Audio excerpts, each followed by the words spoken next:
We live in a world that feeds on outrage, a world that provokes, that pokes, that pulls at the threads of our patience until we unravel.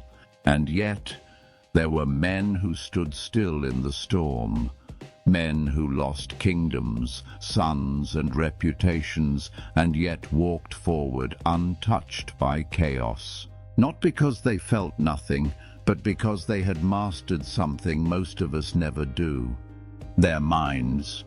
This is Stoicism. Not coldness, not detachment, but a furnace of discipline where emotions are melted down and reforged into strength.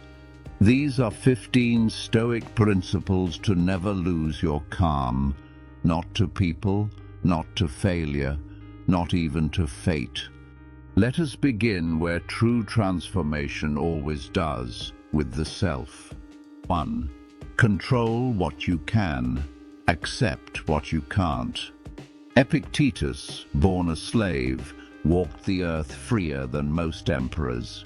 He said, "Some things are up to us, and some things are not.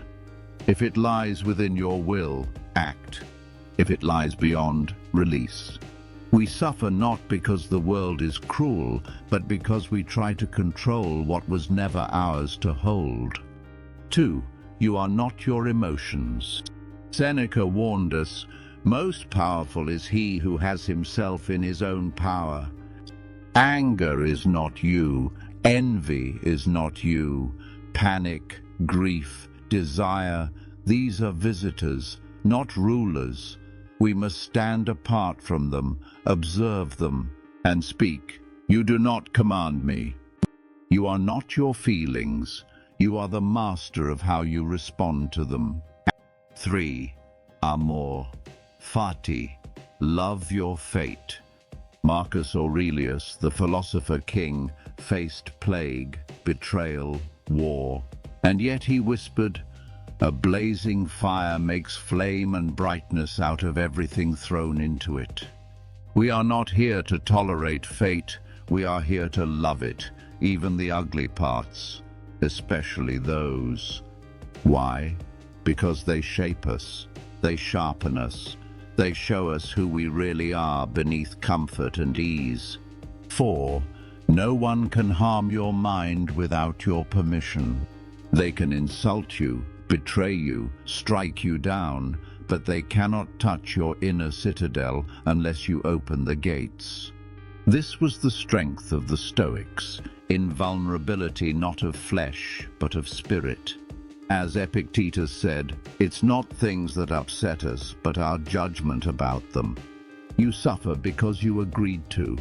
You rage because you gave someone else the key to your peace. Reclaim it. 5. Memento mori. Remember you will die. This is not morbid. This is liberation. Marcus Aurelius reminded himself daily, "You could leave life right now. Let that determine what you do and say and think." When you remember death, you stop wasting your life. You stop arguing with fools, clinging to pride, seeking vengeance. You realize none of this will matter in the grave. So live with urgency, but not panic. Calm, focused, awake. 6. Let insults die in silence. Cato, the Stoic who stood against Caesar, was once spat on in public. He wiped his face and kept walking. No retort, no anger. Why? Because he understood. To answer an insult is to validate it. Let small minds speak small words. Let yours be too noble to reply. 7. You are not entitled to anything. The Stoics did not believe life owed them comfort, fairness, or kindness. Epictetus put it harshly, "When you kiss your child, say to yourself, he may die tomorrow."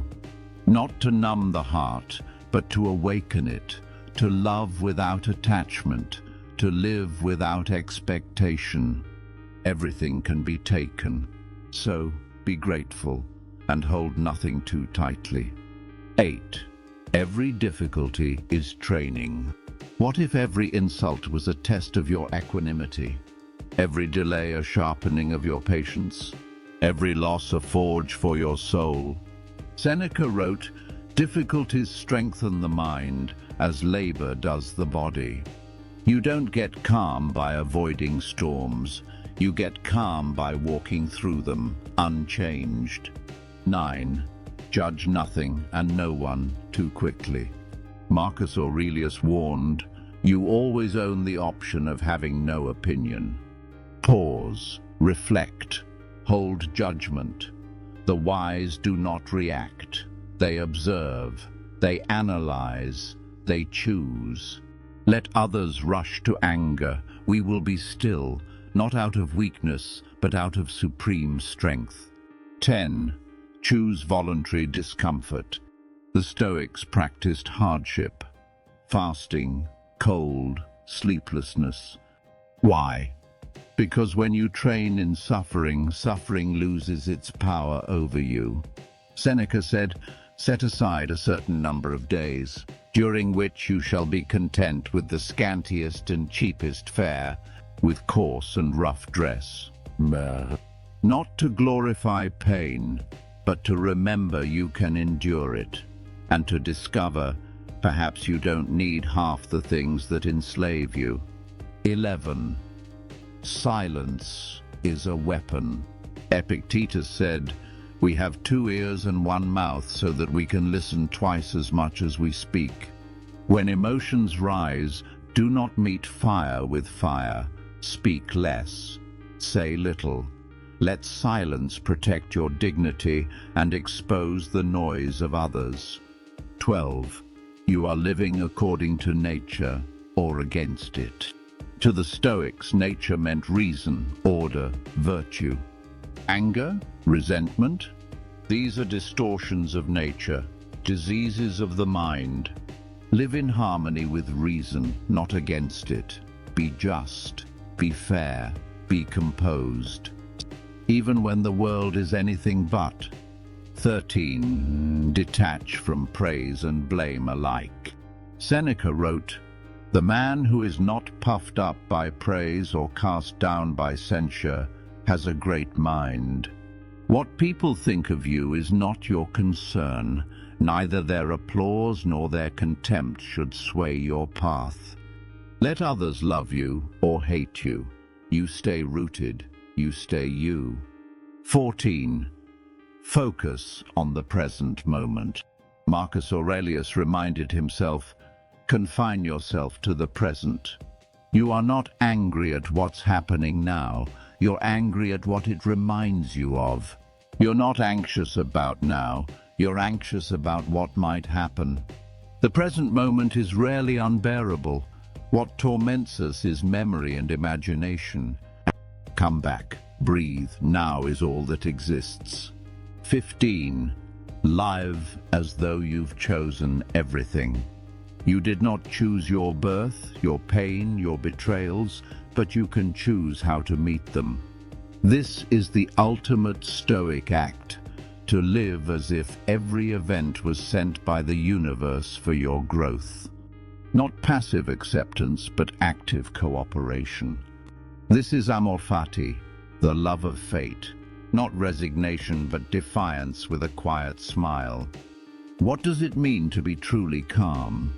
It means to walk through fire without flinching, to hear insult and remain unmoved, to face death and keep your soul intact.